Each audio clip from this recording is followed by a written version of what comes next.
Welcome to PhilosopherRock.com, a podcast series that explores the philosophies and worldviews of rock and roll. The views and opinions expressed in this podcast are those of the presenters unless otherwise stated. Sometimes your host will say things that do not align with your views or those of the artists reviewed here, and as such, they remain the host's opinion expressed in good faith for your entertainment, enlightenment, and edification. So now, let's join GK and Brian as they attempt to analyze and evaluate the messages and lyrics and lives of your favorite rockers.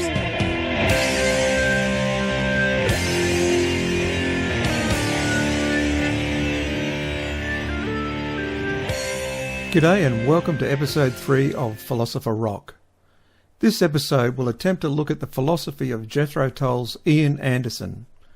To do that, we're going to spend some time talking about the band, Jethro Tull, their music style and styles, and we'll be examining a few of their songs to help us gain an understanding of Anderson's worldview. In this episode, which is part 1 of 2 concerning Tull, we will spend some time looking at the album Aqualung, including a closer look at 3 songs from that album. So let's get into it. This is episode 3 of Philosopher Rock, part 1 of a 2-parter on Jethro Tull, and it was recorded on Good Friday 2020 during the Corona confinement. Alrighty, well here we are on episode 3. Brian, how you going this morning? I know it's very early in the morning for you over there, and it's getting, sort of latish here in down under, so how you doing? I'm doing alright. Garth, how are you? Yes, not too bad. I'm rip-roaring and ready to go, and I hope you've got a coffee, because I know you worked last night and you had other things going on last night. Hey, no problem. I am ready to go, and I'm excited about this show. Well, I'm glad you brought that word excited up. You're probably going to have to hold me back a bit here, Brian, because this topic of Jethro Tull, one of my all-time favourite bands, has been for many, many years, too many, probably longer than you've been around, Brian. Maybe just. They've been maybe just, yeah. Yeah. So if I get too over-enthusiastic, just, I don't know, throw out a lasso and haul me in. I'll enter a little flute part. I'll just blow. I'll get my daughter's little penny whistle, and I'll blow a little trill on the flute, and that's your signal to rein it in. Alrighty, so just remember to rein me in if I get too carried away here, Brian. But let's move on. I just let our listeners know that while the topic is Jethro Tull, the band, our main focus is going to be on Ian Anderson, because really he is the driving force behind Jethro Tull. If you look at all the music and the lyrics, the vast majority is written by Ian Anderson, with particular regard to the lyrics anyway. It's nearly almost exclusively his work. And really, after the second album, Stand Up, which came out in '69, Anderson really took the reins of the band, and from then on, in the whole career, it was just basically him. So we are going to talk about him mostly. So, a lot of people think Ian Anderson is Jethro Tull, like they see the pictures and they think, that's great, that's his name.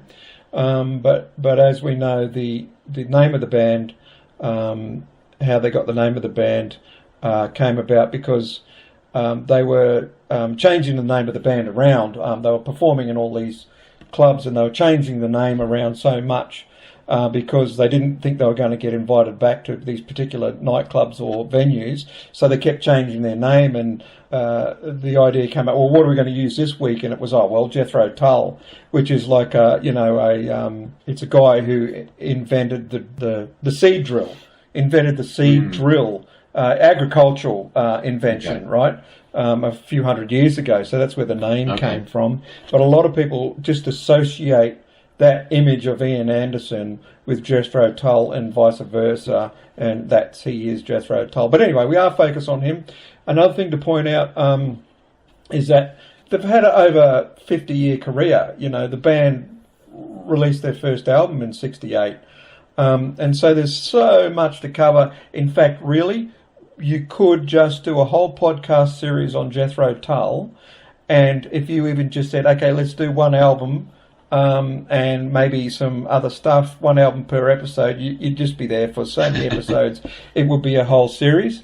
So we're going to try and condense this down as much as you can, and as much as I'm excited to do this, I will try and exercise some self-control.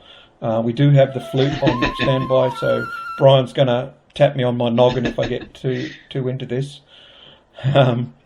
But, if you think, what bands came out or, were around in 1968, you have the likes of King Crimson, you've got Yes, you've got Rush. So those three are very big in the prog rock world, the prog rock sphere.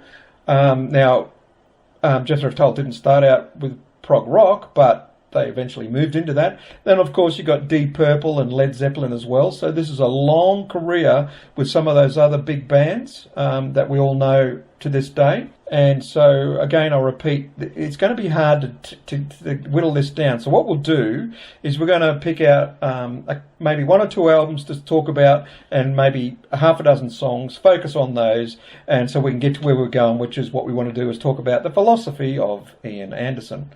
So we'll do our best to get that and get there. With that in mind, I will now throw it to you to tell us a little about the musical styles of the band Jethro Tull and Ian Anderson. So yeah, Jethro Tull, like you said, started in 1968, and they kind of brought a different flavor or feel to the pop music, or definitely rock genre, and that different feel was the addition of the flute, which was played by Ian Anderson, and he was heavily influenced by jazz and blues, and as well as some classical. So his influence in the band took the band in a direction that wasn't something that was typical of bands at the time, with fusing in, first of all, a flute, but then also the kind of classical and jazz feel that they brought to their music. So Ian Anderson, when asked about his direction that he chose to go with, he mentioned that when he sort of took full control of the band after the first, maybe the second album or so, he mentioned that his influence became more dominating because the other players of the band, by that time, a couple, like the guitar player, the original guitar player, had left. Mick Abrams, I think is his name, had left the band, and they recruited Martin Barr, and Barr was not quite the seasoned musician that maybe some of the other members would have been, and so in a way, without saying it directly, Ian Anderson alluded to the idea that he sort of got to mold Barr, and the two of them sort of molded themselves together. So they were basically, in the truest sense, they were kind of writing real originals at that point, because they were learning together and learning to work together. So they kind of formed their sound around Anderson's influences, rather than both of them bringing something to the table and trying to work two different personalities into the band, which, again, like you had mentioned earlier, Ian Anderson has been the mainstay for this band, and that probably is due largely in part to the fact that he, from almost the ground up, he sort of had control, and he was kind of the main figure. You see pictures of Jethro Tull, like on a rock T-shirt or something. You don't see the whole band or any of the other members of the band. It's always Ian Anderson and and that's another thing about Ian Anderson as well, is the Jethro Tull name. It kind of harkens back to something older. Folky. Yeah, folky, yeah. Very folky. And then he dressed the part as well. So he would wear sort of Renaissance type attire, and then he's got, sort of this unkempt, unwashed look of, kind of some guy that just came out of the woods, I think of John from, the Bible, John coming out, eating wild honey or wild locusts and honey, hair all messed up, and Anderson would do that, have that persona on stage, and sort of he has this sort of trademark stance that he would put his right, I think it was his right leg up against his thigh, his inner thigh of his left leg, and kind of perch himself on one foot as he's playing, sort of just lends to the whole imagery that became Jethro Tull. And that was very different, I think. Well, I know for a fact it was different for the time, especially the late 60s, when everything was going sort of sexualized because of the revolution that was going on in the culture. So yeah, you mentioned in there it's pretty innovative, the use of the flute at that time. But another thing too, I don't know if you know this one, Brian, but Anderson's use of the mandolin on the song Fat Man, it's from their second album, Stand Up, which is the one where we're saying he took total control of the band.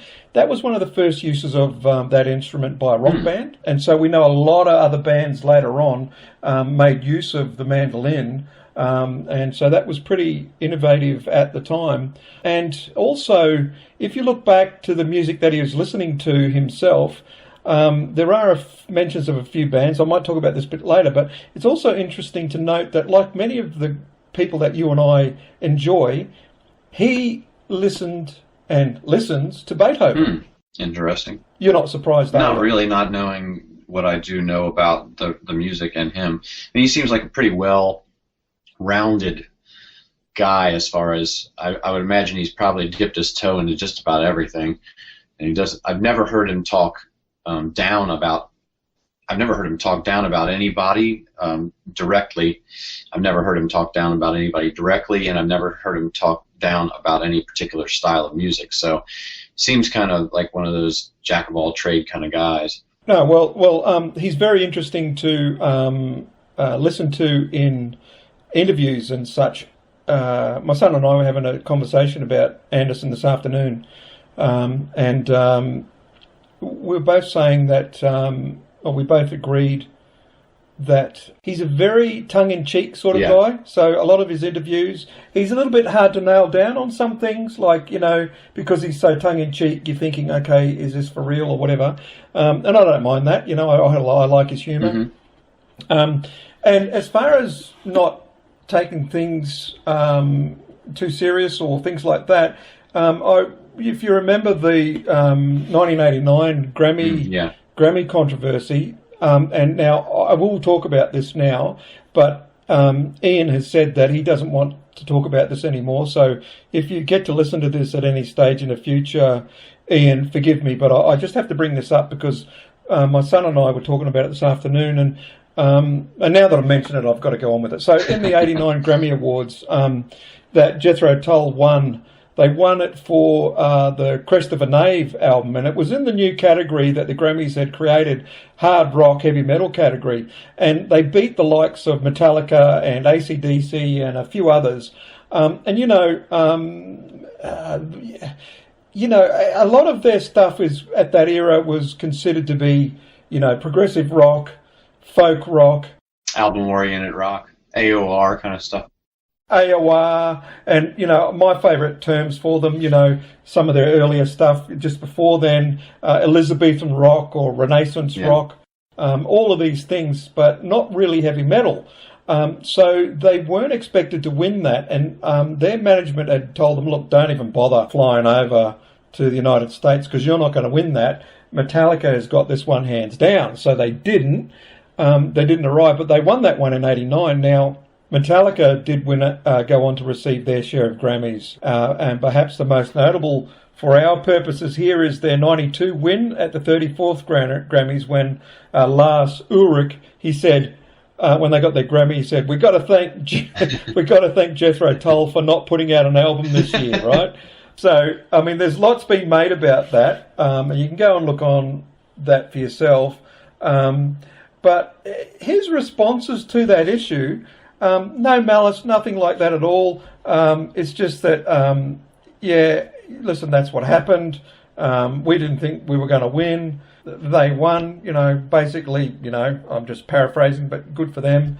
We weren't expected to win. It's great. Not a big deal. There's other things we were recording at the time. It's not a big deal. Can we all just move on from that? So that's where his position was. But he didn't bag, he didn't put down Metallica or anything like that, because Jethro Tull weren't expected to win. There were gasps in the audience when it was announced. Heavy metal, winner of the heavy metal Grammy is Jethro Tull. Lots of people were surprised, but he took it on the chin, the response. I think Ian Anderson took it on the chin, took it really well. So there you go, Jotham. Thanks for the tip on that one, because we only discussed that one this afternoon. So, Brian, can you talk a little bit about their movement into progressive rock in the few albums after, like Stand Up and later on, after they left that sort of bluesy thing, Yeah, so Anderson has said that they sort of played blues as a default because of the fact that that was what was popular at the time, and that's what the clubs wanted to hear. And progressive rock really wasn't even a term until it's hard to say exactly who coined it, but Anderson seems to think that it was one of the people who was commenting on his band at the time coined them progressive rock. Now, getting into the idea of what we mean by progressive, we could spend all day on dissecting that term, but I think it goes with it. It's pretty obvious that when we listen to bands that fall into that category, kind of what what we mean by it, the attributes that classify a band as progressive rock: longer passages, sort of a shift away from the blues scales, in their music. A little bit of, it seems like there's always jazz thrown in, and so Anderson having and different time scales.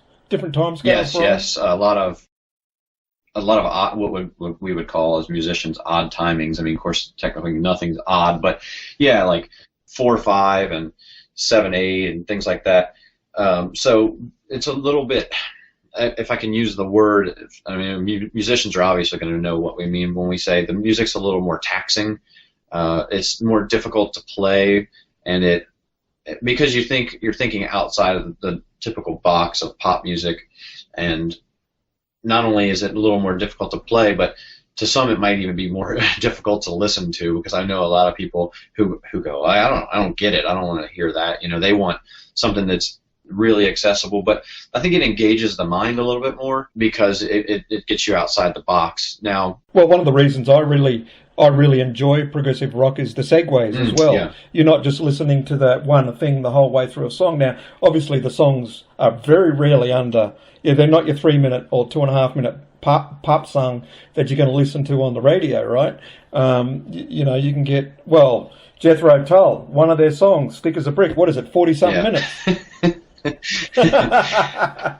And I love that. I mean, I absolutely love that, because you're getting so many different things happening in that one song. It's very hard to get bored. I don't know how people get bored with progressive rock, but there you are. Yeah, and then there's a lot of classical bent to it as well, where you have things like movements and kind of like you were saying how it changes from part to part. It's kind of laid out the same way that classical music is, and that at the time, those bands that were doing that, they weren't making a mark in the pop scene or like radio play, partly because, like you said, the songs were so long. Say, take for example, Iron Butterfly's 18-minute In-A-Gadda-Da-Vida. Well, I mean, they chopped that song down into a 3-minute song because they took out the heavily classically influenced keyboard solo that takes up about 15 minutes of that song. But yeah, I mean, so Anderson and Tull were on the forefront of the progressive rock movement, and when we look back, it really rose up out of England, out of the UK, and it's no surprise that we would find progressive rock having a lot of acoustic or folky material in it, because really, I mean, maybe it's stereotypical because I don't live in the UK, so it's hard for me to say, but maybe it's stereotypical, but a lot of times when we think of like medieval, I think of, the UK, medieval Renaissance type things, acoustic instruments and folky instruments, as I think even in the United States here, the Appalachian region really lifted their musical flavor from the folk that came over from the UK, and then they just bent it a little bit into a sort of, well, what we would consider like a hillbilly type sound. They just altered maybe the tempos and sort of the way that the music is structured in order to kind of make it into something different, which we call bluegrass. But anyway, maybe you should blow the flute on me here. It's now I'm going off. So progressive rock at the time was burgeoning, and Tull was at the forefront, and I think it was because of the influence that they had brought into it, because where they were coming from. And again, Anderson was really only doing the blues thing at the beginning as a way to, get some interest in the band, and or probably more so just to be able to book gigs and have, because he had even said that they started off, he thought his kind of goal or outlook for the band, he really didn't expect to, it would have been hard for him to even wrap his mind around the idea of making a career out of it for 50-some years, but he sort of just had, was shooting low for, hey, if we can play some gigs and maybe even record an album, that would be kind of like the totality of his vision for the band at that point. And then he had mentioned that after a few albums that by that time, once he saw how the things were kind of moving and rolling, and that it was kind of working for him, that his vision expanded, So as you're talking, I'm just thinking about, they had, in some of those earlier albums, they had the guy, Dave Palmer, he now goes by the name D Palmer, but doing a lot of their arrangements. They had a really professional person on board doing that sort of stuff, and you can hear it. And then, I could go another episode on its own about, you mentioned Martin Barr, who joined them on the second album, was there right through to the end. Well, what I mean by the end is, all of the studio albums. But you better put the hook out, and we better move on, or else this is going to be quite a few hours long. Now, what we want to do, I think we will focus on a couple of songs here, and we'll move swiftly along to the most well-known album, Aqualung, which came out in 1971. And we're probably going to talk about 3 songs off the Aqualung album, Brian. So this will be interesting, but we want to nail down the philosophy, because that's the name of this show. It's called Philosopher Rock, so we want to get to some of that. But to do that, we need to talk about some of their songs. But before we even do that, I want to talk about this album, Aqualung. Now, if you're under 30 years old, or maybe, I don't know if that's fair, but you may not be aware of the brilliant album by Jethro Tull called Aqualung. It's Jethro Tull's best-selling album. Like, I think it's probably still selling, but sold more than 7 million units worldwide. It was one of the first records recorded in Island Record Studios, and at that time they had 2 studios in the complex, if I can call it that, because it was an old church, wasn't it, I think? Anyway, they were in one studio and Led Zeppelin were in the other at the same time, so there you go. There they are, tracking together again, them and Led Zeppelin. Now, specifically about Aqualung, it really is side 1 of the album's called Aqualung, and you have this couple of tunes on there. One is about the character Aqualung himself. You got another song about another character called Cross-Eyed Mary, and there's these exploring these characters and the hardships that they're going through, or whatever it is they're going through at the time. But side 2, which is the one we're going to focus on, is actually called My God. And this is the point where we can get a bit of an understanding about, Ian Anderson's philosophy on life. And the My God side, oh man, I just can't move on from side 1. I'm sorry. I got to tell you, the side 1 is just so brilliant with those songs, Aqualung. The album cover has this character, the back and front we have this image of this old, he's called the poor old sod, but this down and out hobo, you might call him, Aqualung, and he's on the front and the back cover, and it's actually a painting. Now, the initial idea for this whole album came from some photograph that Anderson's wife Jenny, his wife at the time was Jenny, and she was taking photographs of homeless people down on the Thames River on the embankment there, and the appearance of one bloke in particular caught their interest, and so Jenny and Ian Anderson actually wrote the title song Aqualung together based on the appearance of that person. Now, just go online and look up Jethro Tull Aqualung album cover and look at the front and back so you know exactly what I'm talking about. But that album cover's caused some controversy. There's a fantastic recent bit of journalism put out by the son of the artist. Now the artist's name is Bert Silverman, and there's a brilliant article by his son, and it's recent, Robert Silverman, and I'll put a link to the show notes to that article. You really need to go and read it, but I'll try and give you a rundown of what the controversy is about. Now, so Terry Ellis, the co-founder of Chrysalis Records, who was controlling the output of, who was their record management for Jethro Tull at the time, he decided, okay, we're going to go with this concept, and Ian Anderson does not want to call this album a concept album. You can go anywhere and see this is not a concept album. But so this concept of this album, he thought, okay, rather than do photography, let's get an artist and we'll do get some paintings done. And so he flew Burton Silverman over from the United States and took him to a Jethro Tull rehearsal. While he was there, he met the band, he took some photographs, he took some sketches of the Tull in action, and he was also handed some photographs, I think some stock photographs of the band, and to work on.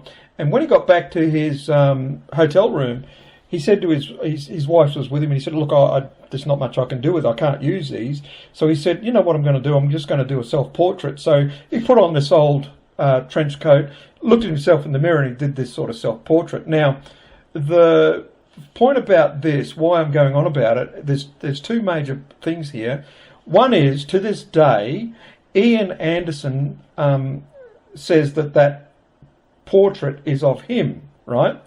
Whereas the artist himself says, no, that is a self-portrait of me based on the character called Aqualung, based on the images taken by Jenny, Ian Anderson's wife's Jenny's photographs of that old guy beside on the Thames, a homeless guy, who, by the way, didn't want his photograph taken. He was a little bit shy. You know what it's like. Someone just walks up and starts taking your photos. I'm not sure that's exactly how it happened, but when you're talking, I don't know if you've spoken to any homeless people, or any of you people listening have taken the time, but when you approach homeless people, if you approach them, they're always a little bit wary, like, what do you want? You want something from me, what do you want? So this guy apparently was a bit wary. And that kind of shows in the artwork. It's really nice, this artwork. But the other thing about this is that original artwork was stolen back in the day. Now, what happened was Terry Ellis paid a flat fee. He paid Silverman a flat fee of $1,500 for the artwork. That's about 10 grand today, okay? And for the three paintings. And that was the end of that. And a bit later on, a bit of controversy where the artist was saying, well, shouldn't I be getting some sort of a royalty from this? But apparently the deal was done on a handshake, and a little bit more than a handshake. I don't want to be quoted too much, but things moved on a few years after this, where artists that were dealing with record companies did have more of a say, but this was 1971 and there weren't all those things in place, so he didn't really receive any more than that. But this is one of the, from that era, this is one of the most widely recognized album covers from that era. Okay, so if you're thinking, what are you talking about, GK, go online and have a look for yourself. Now, I just want to quote Robert Silverman's article here, and then we'll move on from this. The lyrics to the title track kicked his muse into gear. Aqualung, to clarify, is both the name of the album and a character in the opening track. described as an old man with snots running down his nose, greasy fingers smearing shabby clothes. It's really hard for me not to sing that because I know the song so well. And he's waiting for the Salvation Army to reopen, right? So poring over the lyrics, Dad recalls saying to himself, "This is a misbegotten street person, an angry man at war with an unjust world, who would yell incoherent things." He decided to place the figurant of Aqualung in a lonely, dank doorway, gripping his shabby coat for warmth and menacingly warding off all comers like a cornered animal. He and my mother took to the streets, traipsing around London in search of the perfect, grubby setting. When they found a backdrop to Dad's liking, he grabbed his coat collar and hunched over while Mom snapped a few black and white Polaroids for future reference. For the wild-eyed, rheumatic street preacher / pariah's facial expression, Dad partly used himself as a model, grimacing into a hotel mirror and drawing himself. So that's from his son's article. So in 2012, Rolling Stone ranked it as the album as the 337th best rock album of all time, and the cover painting gave 70s kids nightmares. It was said in that review. So go and have a look at that painting. Now it's missing. The back and inside covers, they were stolen either from Chrysalis Records' office or from a storage place when they were moving. Apparently they were moving offices, and it disappeared, and it hasn't been seen since then. But there have been a couple of people who've made contact and said, "I've got it, but you've got to pay X amount of dollars for it." And other than that, it hasn't gone any further. The interior painting is Terry Ellis still has that, so the third picture is still in existence, but they don't know where the other two are. Interesting. Yeah. Now, to the content of Aqualung, and an article by, and I'll put this in the links there, by Dave Viegel in the Washington Post. He goes on to say about the album, it's radical, it's a quest for spiritual truth, and it's about the failings of organised religion and doubts about the existence of God. Still, the 6-note riff at the beginning of the song, so that's yep. I had to put that in there, of the song Aqualung, is in the pantheon of great rock riffs. And the artwork also helped. This is probably the golden age of rock, that's what he's saying. Now, Ian Anderson's take on this is that he just disagrees totally on the album cover. In the book A Passion Play, the story of Ian Anderson and Jethro Tull, he called the front cover not very attractive or very well executed, adding, "I've never liked the Aqualung album cover, although a lot of people think it's terrific. I do." In a 2012 interview with LA Weekly, he called the artwork messy and restated his complaints about it being an unflattering portrait of himself, which it is not.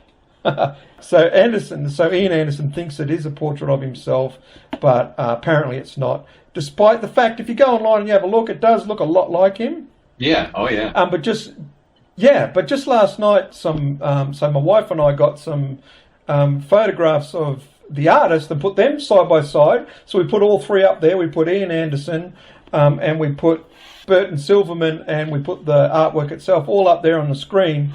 And I've got to tell you, it looks like a little bit from column A and a little bit from column B. In my opinion, the nose looks like Burton Silverman's nose, but maybe the eyes and the mouth look like Ian Anderson. I don't know. It's just my opinion and my wife's opinion. We just had a bit of fun with it because it is somewhat controversial.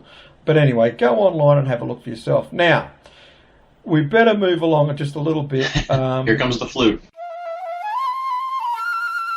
Because I know the flute is definitely coming out on me because I just can't help myself with this album and this band. One other thing maybe before I move on, and this will give you some idea, in my opinion and other people's opinions, side 2, which is called My God, I think it's about Ian Anderson's railing against organised religion, and specifically here the Church of England, or in some circles the Anglican Church, or in the USA it's called the, Brian? I don't know what it's called in the. I don't think we have. We Episcopal. Oh, okay. Yeah, so I think it's those guys. I hope I'm pronouncing that right. Episcopalian? Yeah, Episcopalian. Or Episcopal. Yeah. Okay, so yeah. So it's his railing against that organised church. Okay, but I just want to read something for you. So just to prepare you a little bit, within the album itself, it's printed on there. In the beginning, man created God, and in the image of man created him. And man gave unto God a multitude of names, that he might be Lord of all the earth when it was suited to man. And on the 7 millionth day, man rested and did lean heavily on his God, and saw that it was good. And man formed Aqualung of the dust of the ground, and a host of others likened unto his kind. And these lesser men were cast into the void, and some were burned, and some were put apart from their kind. And man became the God that he had created, and with his miracles did rule over all the earth. But all these things came to pass. The spirit that did cause man to create his God lived on with all men, even with Aqualung, and man saw it not. But for Christ's sake, he better start looking. So that kind of prepares you for the attitude that we're going to be seeing as we go through this 3 songs here. But okay, so now the song that I'm going to deal with first here is the song called Wind Up. Got to tell you, one of my favourite Jethro Tull songs, but there are so many. So I mean, we could, I could give you my top 50 if you've got time. Well, they did put out an album of the top 50 songs, so. They did, yeah, 50 for 50. So 50 for their 50th anniversary a couple of years ago. You're right. Okay, so now to the song Wind Up. I think this song, I'm going to give you my opinion before we get into it a little bit, but I think it's as much as about breaking with family traditions, right, and choosing to go your own way or learning about life for yourself, as it is about having a shot at organised religion, and as it is that as much as it is also about having a shot at God himself. So what I want to do is explore this viewpoint first, the argument that I'm making that it's about breaking away from your family traditions and making your own way, okay? Yeah. So we're going to read a couple of verses here. I'm going to try not to sing them. Okay, so first up, we'll start with, when I was young and they packed me off to school and taught me how not to play the game. Now, straight up there, you can see that this is probably a reference to rules. Okay, they taught him how not to play the game. So don't do this as opposed to this is what you should do, right? Now, we do have a fair bit of that in all parts of education, in all religions. But for me, I want to know what to do as much as I want to know what not to do. But I'll be honest with you, I don't mind being told, hey, this is not how to do it. But I think that's what's going on here, okay? So this is, tell me what to do, don't tell me what not to do, okay? And then he goes on to say, I didn't mind if they groomed me for success or if they said I was just a fool. So I left there in the morning with their God tucked underneath my arm. So I'm taking that as probably a reference to the Bible. Their half-assed smiles and the Book of Rules. Okay, so moving on to the song a bit. So how dare you tell me I'm my father's son when that was just an accident of birth? So see, we're breaking away from my father. It doesn't matter that I was born from him. It's just an accident of birth. I want to choose my own way. I'd rather look around me and compose a better song. I want to make my own way, choose something better, because that's the honest measure of my worth. In your pomp and all your glory, you're a poorer man than me, as you lick the boots of death, born out of fear. Here we are, organised religion. We're having a kick at organised religion, pomp and glory, and they're acting out of fear rather than love or relationship. That's good. So he's railing against organised religion. He's all railing against the self-righteous religious folks looking down, and who follow God out of fear rather than love, and just because of who he is God. And now, in his own thoughts, let's have a look at this. What he said about this is, he said that, so I'm quoting Ian Anderson here, he said, it's very dissatisfying to me that children are brought up to follow the same God as their parents. God is the abstract idea man chooses to worship. He doesn't have to worship. I say he only has to be acknowledged. Now, for me, I've got in here brackets, is that a deist thought? Deism, right? People, you might pronounce it deist, but I'm going with deist. I'm just going to plant that in there, that I'm thinking, okay, maybe this is a deist thought, because he's saying he only has to be acknowledged, right? Children are brought up to be Jewish, Catholic or Protestant just by an accident of birth. I think that's a presumptuous and immoral thing to do. I'm not making a violent protest because I'm not that sort of person. But someone's got to take a stand. People have to get more aware, especially children. I just want to say here, in my humble opinion, that if you do not pass on the values and traditions that you have, that we in the Western world have to our children, then they will be taught something very different, okay? Children do not grow up in a vacuum. They cannot find their own way when they're children. They have to be guided. So if you're a Jewish person, then it's no surprise that you would prefer your children to be raised within the Jewish tradition. But my argument would be that if we are people with the Western tradition, Judeo-Christian, Greco-Roman, that has brought this civilization to where it is now, and you want to say, well, no, let's pull back from this and let just people make up their own mind, then I think what you might find, my opinion, don't shoot me down, is you're probably going to end up in chaos. Have a look around at civilizations that are not part of that tradition or have moved away from that tradition. Have a look what happens to them when they do that.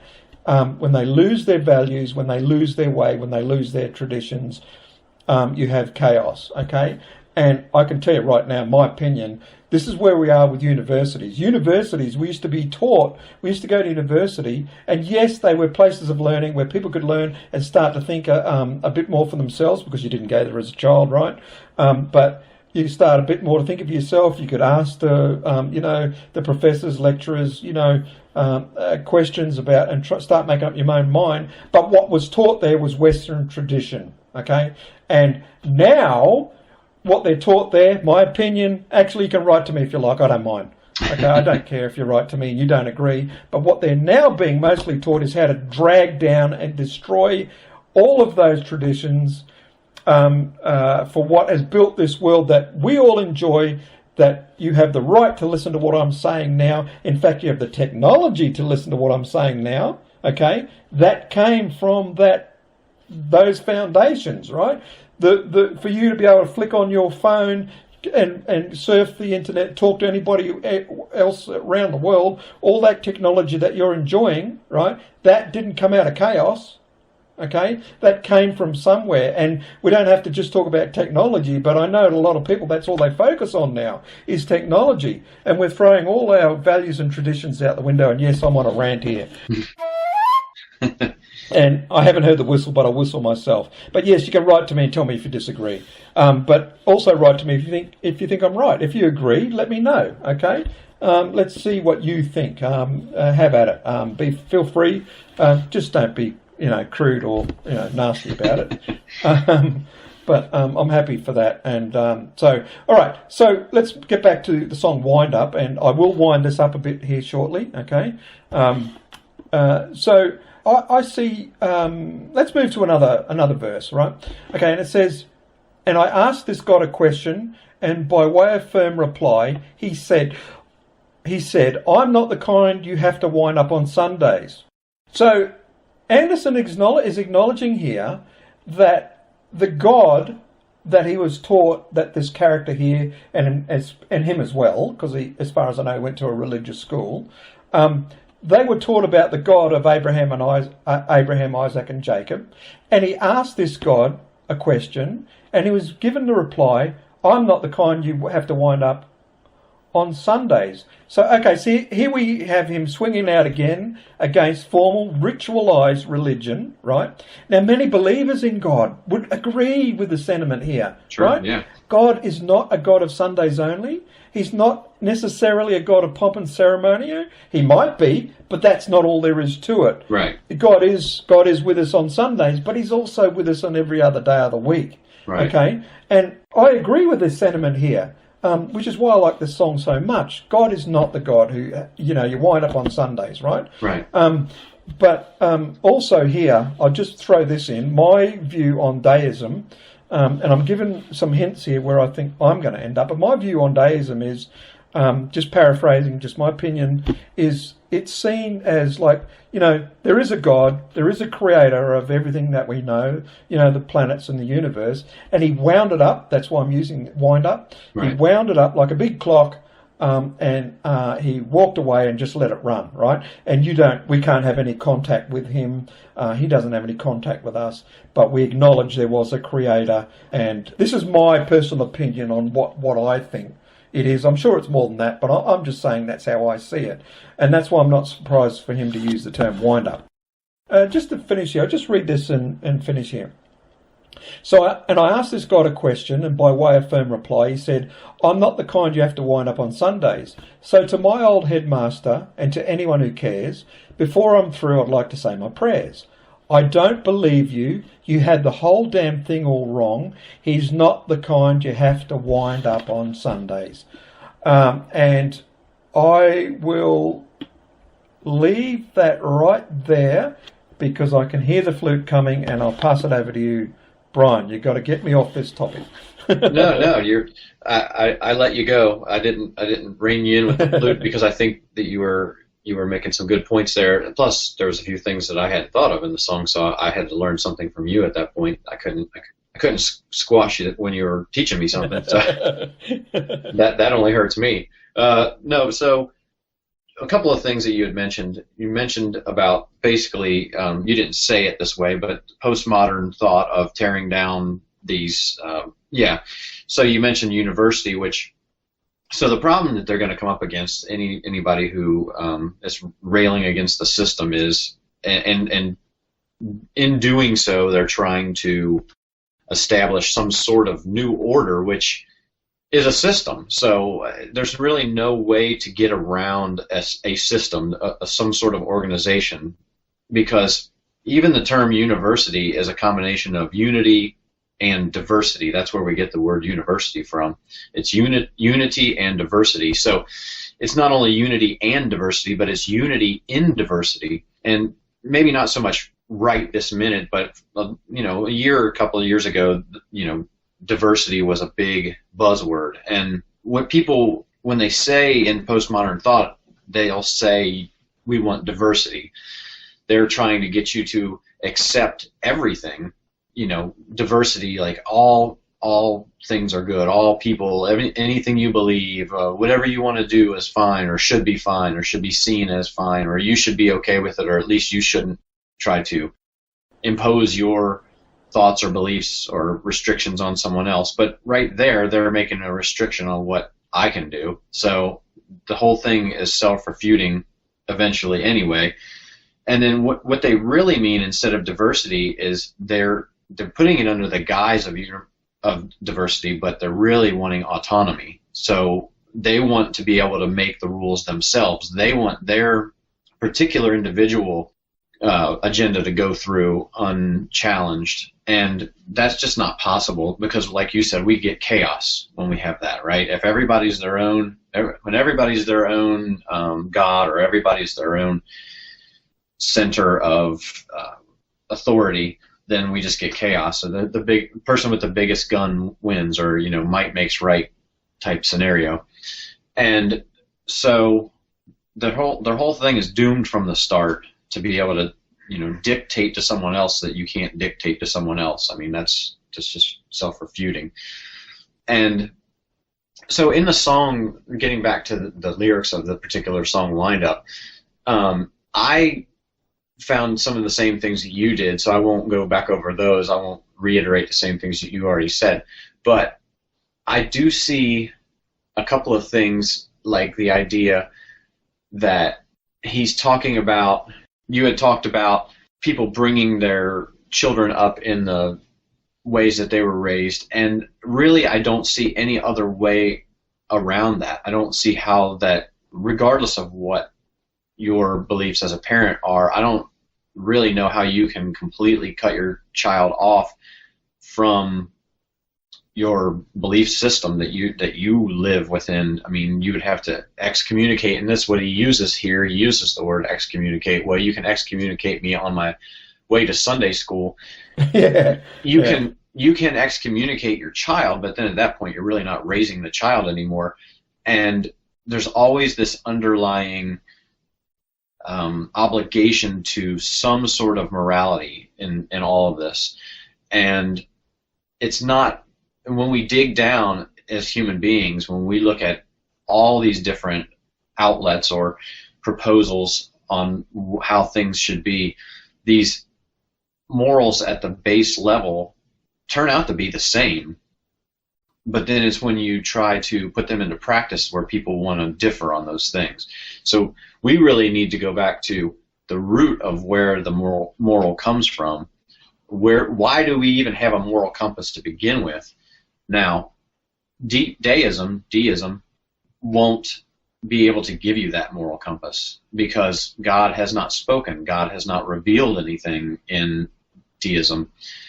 And the only thing, according to deists, that God has done is created what we see and walked away. But the problem is he created us in that economy. So if he created us, then he created us with some sort of moral compass.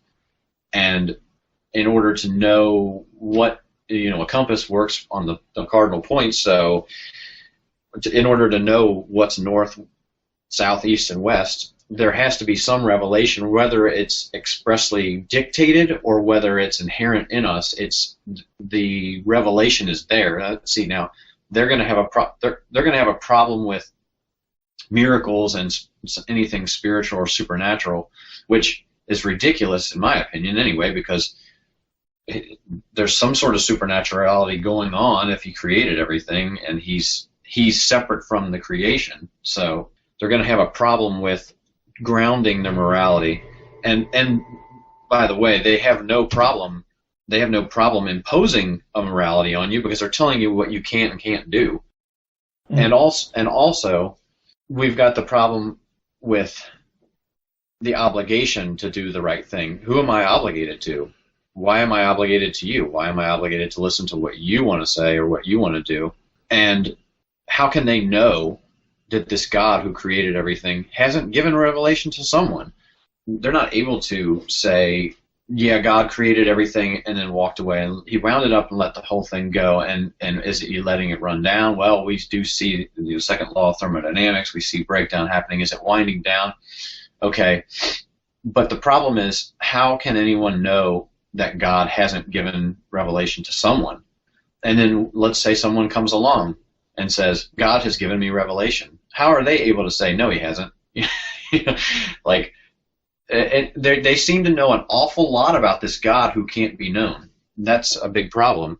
They seem to be able to tell you a lot of things about this God who hasn't revealed himself. You know what I mean? Yeah, whereas people from the Judeo-Christian viewpoint would say, well, no, hang on, we do.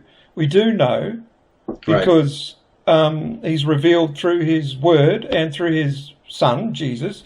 And I'll just let our audience know we're recording this on Good Friday. Even though we're separated by thousands of kilometres or thousands of miles from my North American, well, not North American, the Canadians are in kilometres, aren't they? Kilometres? Yeah. Anyway, for my American, you guys in the United States, Brian and I are separated by thousands of miles on this Good Friday where we're doing this. There's many of us on this Good Friday who would say, no, wait a minute, he has revealed himself through his word and through his Son, Jesus Christ, who he sent to the earth to die for the sins of us all, right? And so we could make a pretty good argument that's already done for all of us. And when I say all of us, I mean all of us human beings. Now, whether you choose to believe that or not, that's totally up to you. But that's what our argument would be to that viewpoint that he's an unknowable God.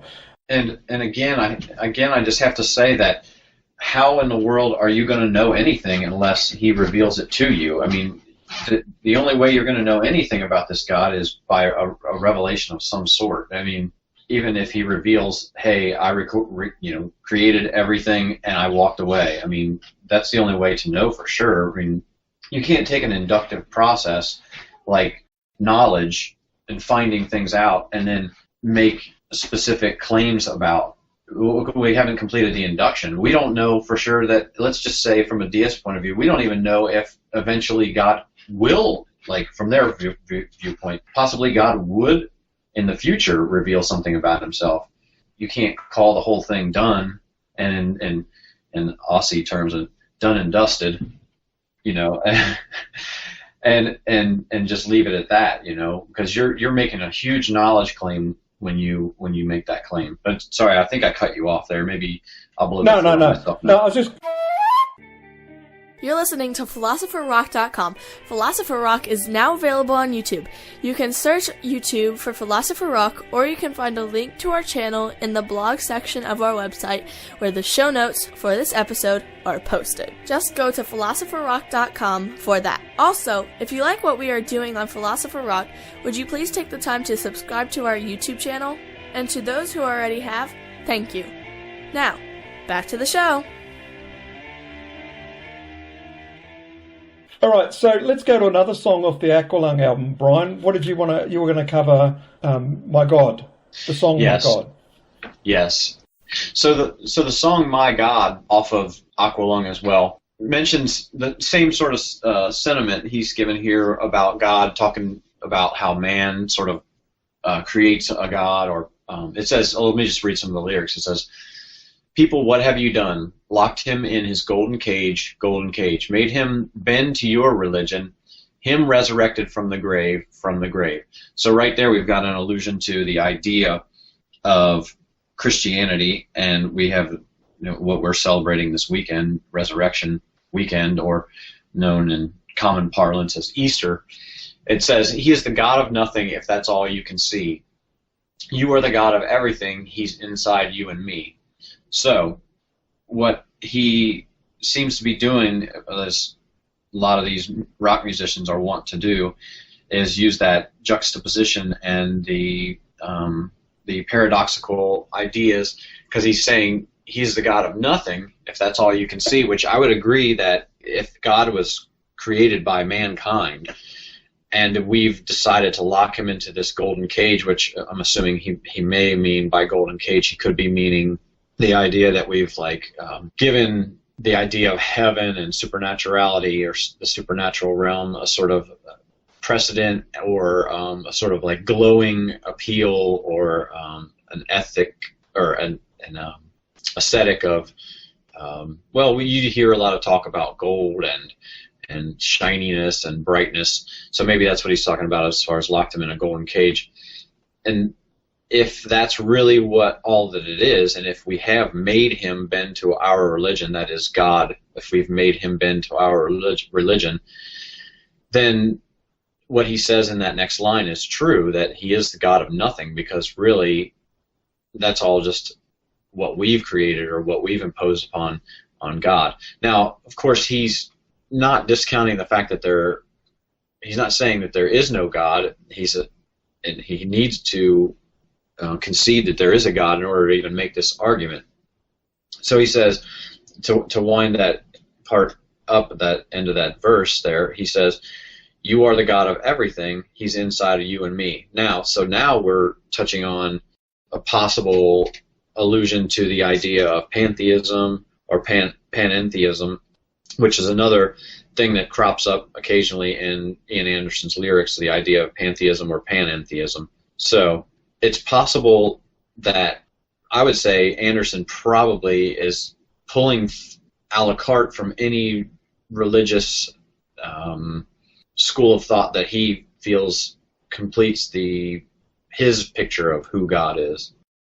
So the idea of panentheism or pantheism, for those who might, any of our listeners who might not know, is they're slightly different. Panentheism states that God is greater than the universe or transcendent, and so he's bigger than the universe, but the universe is included within him, so to speak, because he's transcendent. And then pantheism is the idea that all is God. So pan meaning all, and theism meaning God. That all is God, and so that's basically what both of those, in a nutshell, what those two worldviews are espousing.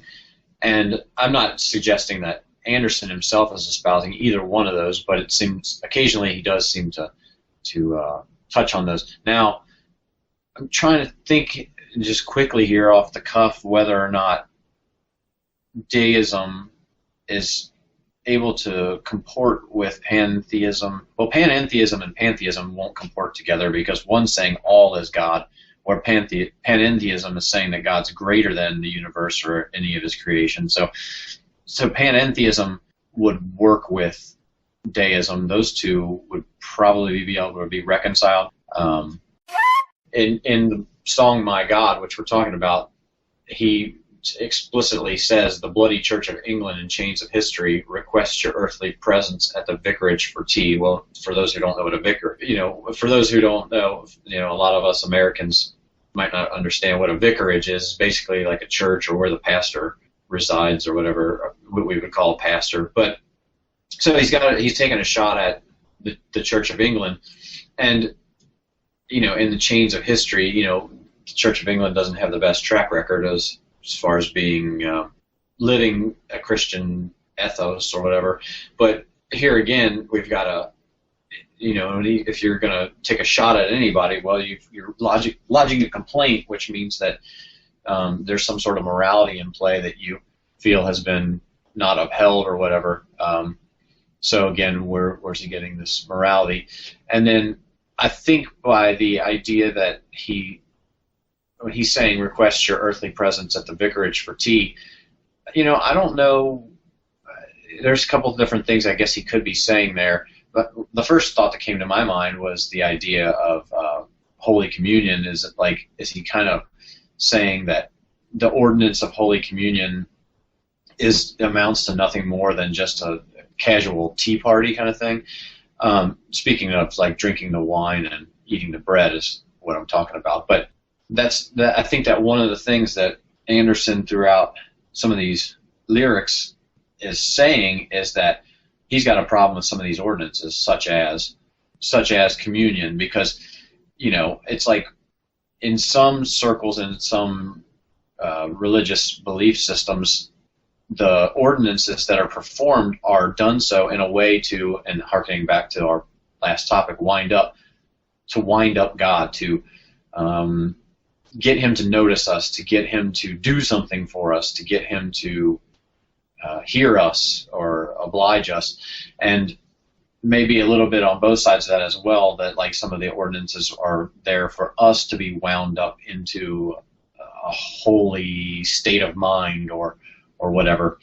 So I think, Anderson seems like one of these kind of guys who, kind of like Dio, when we talked about in our last episode, I think more so Anderson, but because I don't think Dio is being completely upfront with us in his what he's given us as his assessment. But Anderson seems like he's just trying to cut through the crap, so to speak. You know what I mean? Yeah. I agree. He doesn't want to. He has no interest in the trappings of ordinances and things like that, or holy demonstrations. Like, I can imagine the lighting of candles and things like that. The things like that would probably just be, he would consider trappings. Let's go straight to the guy himself, to God, and talk with him. Right. And I respect that, because that's kind of the way that I feel. Now, much like you can't just walk into the White House and have a chat with the president, because you can't step to certain people in certain positions. You can't step to them just any way you choose, They need to be approached with respect or with a certain level of humility, let's say. Because I don't think God, yes, God would hear you, God may respond to you, but to come to God with a chip on your shoulder and say, hey, if you want me to believe in you, well, you better do something to prove it, or, why are we going to the creator of the universe and demanding anything of him? I think he's got that the wrong way around. And I get the feeling that there's a little bit of that sort of coarseness in his lyrics. Now, he goes on in the lyrics of My God to mention, it says, a graven image with this plastic crucifix. Well, that he's saying plastic crucifix. That sounds like a shot at the legitimacy of the death of Jesus, as far as being, not that he's denying that it happened, but it may just be that he's saying either it means something else, or it means something else, at least to the Church of England. And he says he's got him fixed, confuses me to who and where and why. And then he's saying the endless, at the very end here, I'm skipping ahead a little bit, he says, the endless whining sounds, you'll be praying till next Thursday to all the gods that you can count. Well, I don't know for sure, or if he's maybe talking about something similar to like in the Roman Catholic Church, saints and things like that are held up in high regard as almost being deified in their economy. But and at the end of the day, it's like he says you'll be praying next Thursday to all the gods you can count. Well, like as humans, I think what he might be saying is that as humans we're willing to bow down to anyone or anything to get our way, and he doesn't like the idea of subservience. Is kind of what I'm taking from that. So I've gone on long enough now, Garth. If you want to jump in and well, I think these two songs sort of tie in together because the point that you just made there is the line in the previous song that we were talking about, Wind Up, where he says because he's having a shot at this is a direct shot at the Church of England, right? There's no bones about that. But that part where he says, and this will tie in what you just said, as you lick the boots of death born out of fear. So it is what you said. It's like, bow down to anybody so that we can get what we want, right? You know what I'm trying to say. So I'm just sort of agreeing with you there that point is in both of those songs, if that's what was going on in his mind. And obviously, we're offering our critique here. But if you're done with that one, let's move on. Let's wind up our Aqualung phase of the show, and let's move on to another very important song to do with Brian, you're going to tell us, but off the Aqualung album, the My God side 2, Hymn 43. Yeah, so I really like this song. This is one of my favorite Tull songs. I really like the way that it's written, and I mean musically, the riffs and things like that. So a lot of people probably would know this one. This one I don't know about it outside the U.S., but in the U.S. this one gets a fair amount of radio play. Because it was a single, wasn't it? It was released as a single, I think. Yeah, it probably was. It has that sound. So once again, kind of what you said, I'll try not to sing these lyrics because this is one of them. But I think what I'll do is I'll just go straight to the chorus or pre-chorus because this will be the part that people will know. He says, "If Jesus saves, well, he better save himself from the gory glory seekers who use his name in death." See, I'm off. It's too early in the morning for me to hit those notes. Descending run there but. Oh Jesus save me, it's got that iconic riff again, another one of those iconic riffs. But anyway, I think in this one he's kind of talking about, he's explicitly talking about the idea that Jesus, his name and his image and his who he is being exploited for whoever, really, honestly. It just says gory glory seekers.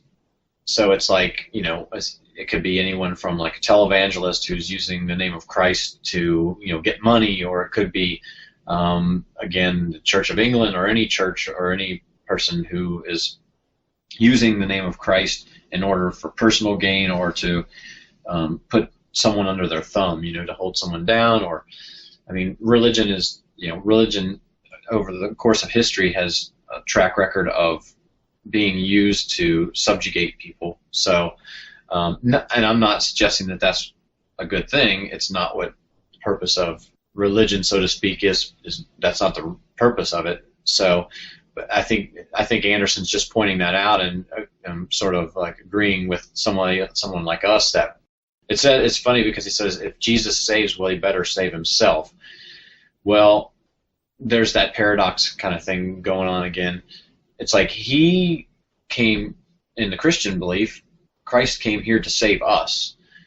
So he gave himself over to death for our sanctification, for us to be saved, because he lived the perfect life. He made the sacrifice, which was himself, the ultimate sacrifice, which was himself, in order that we would be able to capitalize on what he did, something that we are unable to do, which is live a sinless life. So for Jesus to save himself in that regard would undo the work that he did on the cross. Here he's talking about saving his name or saving his reputation. His reputation. That word was escaping me. Save his reputation. But really, we could go into what we believe about how Christ will return and sort of do that. Right now, he's drawing people to himself, and he's not necessarily worried about trying to save his name. He's secure in who he is. Well, I think it is a shot at organised religion again, and what he sees as what the organised religion of the white man, right? Because there's the line here about I want to read it out so people know what I'm saying. And the unsung Western hero killed an Indian or three, and then he made his name in Hollywood to set the white man free. Oh, Jesus, save me. So I think it is a shot at white man's religion and being used to subjugate people, even kill people, right? As we know, many people have been killed in the name of not just the Christian religion, but many others. Right. But that is not what the intention is, right? And if you're a fair person, you will go and have a look and you will critique it for yourself before you just pick up on things like this and run with them. So a good critique of Christianity would start with the Bible. And you could move on from there. But I was just going to say that really when we look at things like atheism or communism, Marxism, Nazism, any of these things are technically religions in the same sense. People die at the hands of people have died throughout history at the hands of any of these religions or ideologies. It's not just Christianity. Well, no, more people died. More people died in the 20th century under communist regimes. Which, remember, communism is godless. Right. There is no God. Right. So millions and millions. Go and look at what happened under Mao. Right. Chairman Mao in China, and have a look at what happened with Uncle Joe in Russia, Soviet Russia. Okay, have a look at the deaths, just millions and millions of people that were allowed to starve to death or were murdered intentionally. And don't forget, we're talking about the godless religion. So, all of these people that are just really striving for a communism in the guise of socialism, you might know it as socialism, need to have a little look and see where it all ends up and see where that goes before you destroy everything that the Western tradition has built that you are enjoying right now. I'm enjoying it. You're enjoying it. We all are. This freedom that we have is built on that Western tradition. Are there faults within it? Absolutely. Do I know what they are? Oh, of course I do. But that doesn't mean to say we want to pull the whole thing down and throw the baby out with the bathwater. I think we need to be very careful of that. But anyway, sorry, we might be getting on track a little bit there, but this is really a trilogy here of Ian Anderson taking the time to rail against the established church, and which is the Church of England. In England, it's the dominant one at the time, and still is. Obviously, there's a strong Catholic church there as well. That's what I see this as on this side 2 of the Aqualung album. Any more thoughts, Brian, before we move on? Yeah, I just think that I agree with you. I mean, this, at least side 2 of this album, is heavily laden with lodging complaints against organized religion, and the majority of the album is dealing with this topic. So yeah, that's pretty much all I was going to say. Yeah. Well, what we'll do, we're going to move on and talk about some more songs. I think we've got a couple coming up. We've got a couple of songs off the War Child album and one other that I'm going to do here from Songs from the Wood. But before we do that, I just wanted to give you a couple of direct quotes from the man himself, because that's who we're here to talk about, some interesting quotes. And I will put a link in the show notes. When we make direct quotes, I'd like to put links in the show notes so that people can go and look for themselves. Here's one. Now, I do want to talk about religion and things of that nature, but I just found this one interesting. He was asked why he was never into drugs. And we'll leave it there for now. Check back soon for episode 4, which will be part 2 of our review of Ian Anderson's viewpoint on life. So you can check that out at our website, philosopherrock.com. philosopherrock.com, or you can find us on YouTube. And remember to like and subscribe Philosopher Rock on YouTube. And if you want to contact us with your thoughts or suggestions, you can email us at philosopherrock@gmail.com. That's philosopherrock@gmail.com. Okay, that's it from me. I'm your host GK, and on behalf of my co-host Brian, I'd like to say God bless and hooroo.